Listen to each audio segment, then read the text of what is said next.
Hello everyone, this is Crota giving you now game 3 in this series. We are all tied up at 1 game apiece. Actually, excuse me, this is not game 3 in the series. This is the 3rd game in, I believe, a best of 5 series. And I'm not going to actually be able to cast all the games today. My apologies. So this means that you'll get more StarCraft 2 tomorrow. How good is that? Anyways, on the top right-hand side of the map, we have Goody spawning as the purple Terran player. Meanwhile, on the bottom left, we have Tarrantius spawning as the red Protoss. This is Star Station, and I do believe this is forced cross spawns only, as both players will know where the other player is.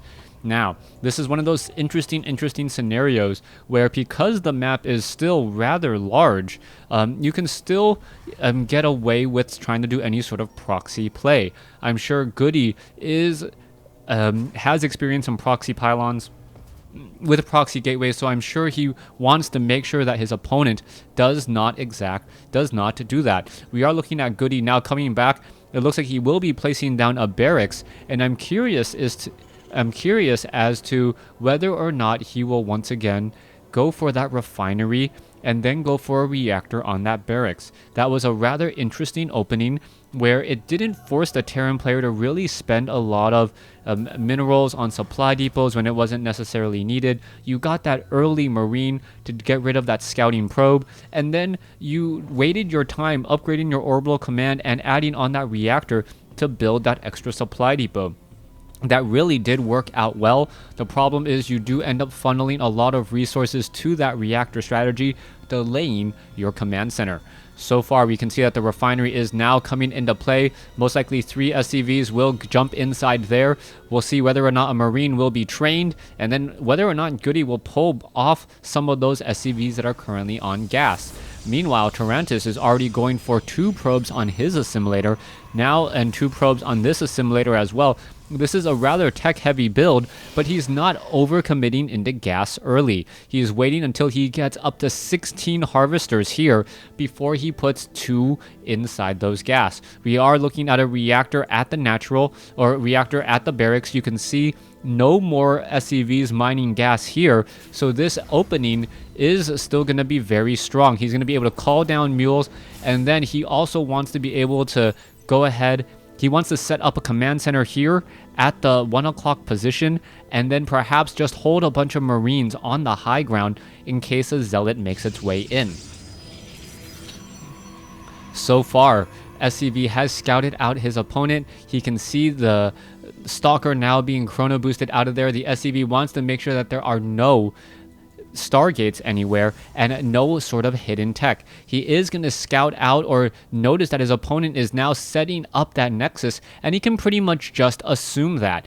He knew, based upon the amount of energy on the nexus here, that it wasn't going to be some sort of 4-gate variation, as we're already looking into mass Marine production. Goody this time around opting to delay his gas a little bit longer. He just ended up putting more SCVs on gas. He should be going into a factory soon, but he needs to just constantly train up Marines to deal with the mothership core. Now, this is going to be an interesting fight. 5 Marines versus 1 Stalker. The Stalker normally can handle 1, 2, and maybe even 3 Marines, but once you get into 5, those Marines actually deal a lot of damage, and you can see that that Stalker actually bit off a little bit more than he could chew, taking a fair amount of damage there. If he had waited any longer, that Stalker may have actually been destroyed, as those Marines, these 2 extra Marines would have dealt, I believe, an extra 30 points of damage. 30 points of damage. No, that Stalker still would have been fine, but he'd be a little bit more worse for wear.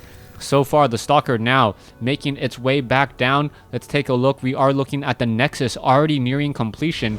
This command center is already upgrading to an orbital command, as we see a handful of Marines inside.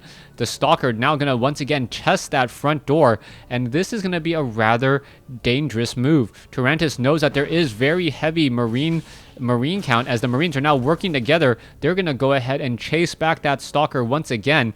Did he spot the orbital command on the high ground? Yes, he did, as this orbital command now landing here at the 1 o'clock position. So far, no mothership core has shown up. We are going into Twilight Council with Blink, and also going into a robotics facility. Is the Mothership Core making its way out there? No, I do not believe so. But with this rather long ridge, there is a lot of ground to cover as the Terran player trying to be defensive. With no Mothership Core, with no scouting on this Twilight Council, and now 4 additional gateways warping in, and a robotics facility, we are going to have a lot of stalkers pressing up on that back ridge over here. You can see right now, so far, Goody is doing a good job. He is getting his economy. He is playing a straight up game, but I don't know how he's going to know to stop this stalker harassment. You see a siege tank on the front door here. He needs to perhaps get a siege tank off over here as well, hoping to get some damage, and there is an extra supply depot to act as a bit of a scout. Medevac now on its way over as the stalkers are already making a move. Where is that proxy pylon? Why isn't one set up? I do not know. That is a huge mistake already, as the gateways off over here are already done. Where are the stalkers going to be warping in? Off over here? That is rather far for them. And now you can see a little bit of a mistiming. The stalkers are actually warping in back at home, and this is going to increase their number to 12, but delay that stalker aggression. Perhaps Tarrantius knows that it's better to delay your attack, get an additional 5 stalkers before you engage, as the medevac gets shot down in an instant. Beautifully done, as the stalkers get their early blow. Now, the question is going to be, what is Goody going to do here? Goody needs to perhaps siege up on the edge. A Viking is going to be on patrol. The siege tanks are very well protected, or are going to be very well protected, as we need to see even heavier production. Now, I wouldn't be surprised if Tarrantius just said, you know what, you're expecting me to blink up a cliff? I'm just going to go around the far side instead. And that's exactly what we see happening. Those SCVs are now putting pressure, or getting pressured by stalkers who were just able to simply bypass all of that defense. There is some attacks there. There you go. The one, I believe, unit was taken down there rather easily. There's a huge blast there by a siege tank, as a missile turret also gets taken down. Siege tanks have to be extremely careful. One siege tank on the ground off over here. A missile turret, even on the low ground, would prevent any sight up onto the high ground there. More reinforcements coming in, and that means a much larger army supply by 6. That is a 20% difference in terms of the army sizes, as we are now ready to go.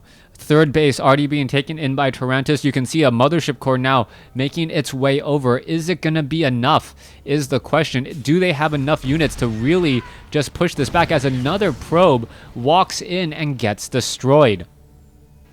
Stalkers now trying to test that far side, able to blink through once again, as the stalkers now follow up and do a beautiful blink in again, taking down all of those reinforcing marines. Now, this is a beautiful play by Tarrantius, pretty much saying, I have blink stalkers, I can blink up any cliff, and I'm not going to choose to do it. I'm going to blink where I believe you to have the least amount of defense, as the siege tanks are already there. SCVs, stalkers now getting taken down.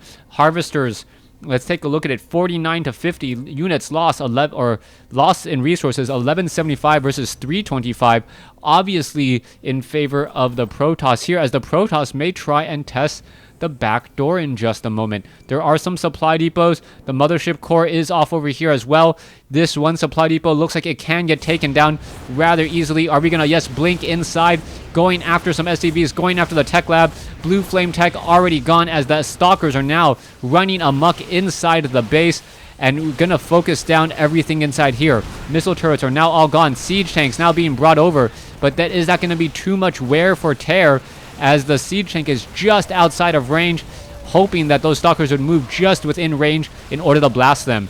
Oh, Mothership Core now arrives to the party. This could be a huge move here, as the Mothership Core will most likely just recall everyone back home. Beautifully done, and that is a textbook use of recall right there. Overcommit to a fight, and then recall out of it in order to save all of your units. This next follow-up attack could be the last nail in the coffin, so to speak, to seal the deal, giving Tarrantius a 2-1 lead in this best of 5 series. You can see Hellions are now wandering around here, but I don't believe those 2 Hellions will deal nearly as much damage as they need to. A bit surprised that the pylon wasn't positioned there to prevent any Hellions from doing a drive-by behind the mineral patches. That is often a very common strategy as Stalkers and Zealots are now making their way forward. Immortals bringing up the rear there. We can see Archons now being added as well. There's Blue Flame Tech. Oh, no Blue Flame Tech. That was canceled, if you remember, moments ago by all of those Stalkers. And now the poor Probe's just hoping to get worker kills. He gets 6 worker kills, and that is pretty much it, as the Immortal gets a final blast in to take down a Hellion. All right, Archons are ready to go. That is a lot of siege tanks on the high ground. Goody pretty much very well protected us against any sort of drop. Oh, what is this? The Mothership Core gonna get taken out rather easily. No, down to 9 hit points. Saved ever so barely by his armor. And we are now looking to see what the Stalkers and Archons are gonna be doing next. One Archon here looking to perhaps destroy all of these Hellions. Siege tanks all on the cliff. They're gonna make it very difficult for any sort of engagement. The Vikings are now in position. It looks like the Mothership Core will get taken down. There it goes, as in comes a final attack, taking down the Viking, but not before losing a Stalker of his own. All right, these workers, worker killed, now up to 19 compared to 8. Still not getting that many kills here, but getting a lot of free kills on High Templars. That is a huge move. You can see the units lost there. Only 1,600 difference, but the amount of units killed much lower for the Terran. He's just getting those kills on those higher expensive units, such as Zealots, High Templars, and Archons. Here we go next. Zealots getting blasted away. 40 supply discrepancy between the two. Are you perhaps going to see an engagement come in from either side here?